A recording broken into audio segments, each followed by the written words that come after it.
You ever feel like you were the person everyone kept coming back to? The quiet rock, the shoulder, the one who always showed up? That was me.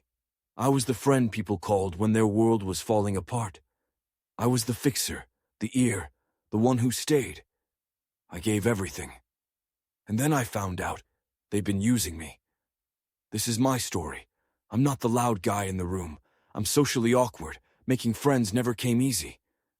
When I did make them, though, I treated them like family. All of the people I'm about to talk about, I met them through my best friend. We built that circle together. They celebrated with us. They cried on my shoulder. I helped them through the worst parts of their lives. One lost a parent. I spent day and night with them.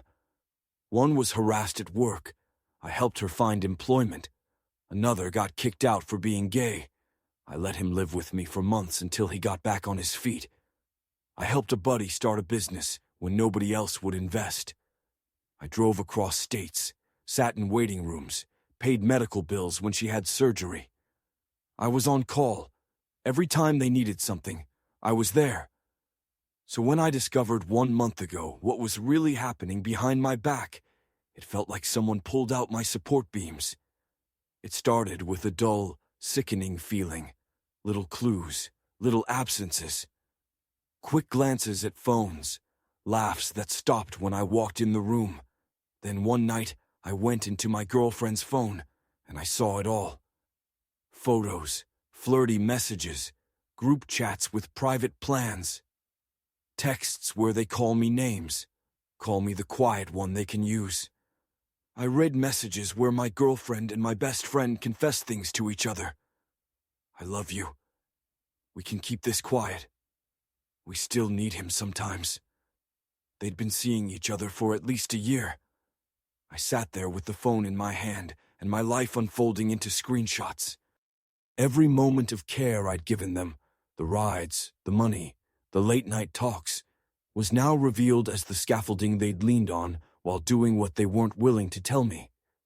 Anger came first, then confusion, then a plan I didn't like. Being the quiet, trusted guy meant people told me secrets, dangerous ones. Things that, if exposed, would topple jobs, reputation, relationships. For a while, I let that power sit in my head like a hot coal. For weeks, I collected everything I could. Photos, time-stamped messages, receipts, videos. I made a list of who knew and who pretended they didn't. I even stopped renewing my lease. I lined up a new job that paid less, but I thought I'd enjoy it. I packed the things that mattered. I told myself I'd leave in December. Then one night, I drove by their place. I wanted proof, concrete proof, so I could decide what to do. I saw them, my girlfriend and my best friend, sitting there with the rest of the group, laughing. She was draped over him. He kissed her. It looked ordinary to everyone else. To me, it looked like an ambush. I took a picture. For a brief, feverish minute, I sat in my car and thought about sending everything. Emails to employers, screenshots to families, texts to the people who had trusted them.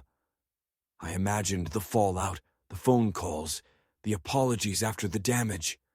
I imagined them all scrambling in a way that would leave them with nothing without someone else's help to pull them out. Then I read the one line that made the decision for me. Even as I stood there wrapped in anger, something cold settled in my chest. I pictured one of them, a cousin, a parent, a kid who would be collateral damage. I thought about the fact that exposing everything would also hurt people who had nothing to do with the betrayal. I realized I could become the arsonist in a ritual of destruction. I could light the match, but I would have chosen to burn them down. That would make me no better than the people who'd used me. So I did something small but deliberate. I sent the single photo, just the photo of them cuddling, into the group chat, watched the blue ticks appear, and then I drove off. I didn't send the texts. I didn't send the emails. I didn't torch their lives. They noticed me. One of them saw my car. My girlfriend ran outside barefoot in the cold, stumbling, hands over her mouth. They started calling nonstop. Hundreds of messages. Please come back. We love you. We're sorry. We never meant to hurt you. We'll sell everything. Come back and we'll fix this. Every new message was a band-aid. Every apology was a mirror that reflected my pain back at me. Their pleas changed tones, begging, bargaining, then shame. And I kept the engine running. I drove to my mother's house. She got the scared, exhausted version of me who didn't have to decide on the spot. I let the adrenaline burn out. They left voicemails, one every 20 minutes, sobbing, pleading. My phone vibrated through the night. My ex-best friend texted me to come back and beat him up, to take what was owed.